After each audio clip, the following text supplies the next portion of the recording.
তিনবার এই দোয়াটি পড়ে তেজপাতার মধ্যে ফু দিয়ে আপনি চালের ড্রামে রেখে দিবেন। আল্লাহর পক্ষ থেকে এত বরকত, এত রিজিক আপনার আসবে, আপনি ধন সম্পদের মালিক হয়ে যাবেন ইনশাআল্লাহ। আল্লাহ রিজিক আপনার রিজিক এত পরিমাণে দেবেন, আপনার অভাব দূর হয়ে যাবে ইনশাআল্লাহ। আপনার যত পেরেশানি আছে, যত আপনার কঠিন অবস্থায় আছেন, আল্লাহ তাআলা সবকিছু দূর করে দেবেন যদি আপনি আমলটি করতে পারেন। প্রিয় ভাইয়েরা আমার, আল্লাহর একজন ওলির আমল এটি মুস্তাহাব, মুস্তাহাসান।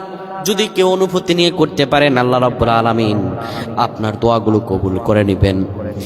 আপনি কাঁচা তেজপাতা নেবেন, বিসমিল্লাহির রহমানির রহিম সহ সূরা ফাতিহা একবার পড়বেন, দুরূদ শরীফ একবার পড়বেন, তারপরে 3 বার পড়বেন সুবহানাল্লাহি ওয়া বিহামদিহি আস্তাগফিরুল্লাহ, সুবহানাল্লাহি ওয়া বিহামদিহি আস্তাগফিরুল্লাহ। এরপরে আপনি সূরা ইখলাস 3 বার পরে ফু দিয়ে সেটা রেখে দেবেন।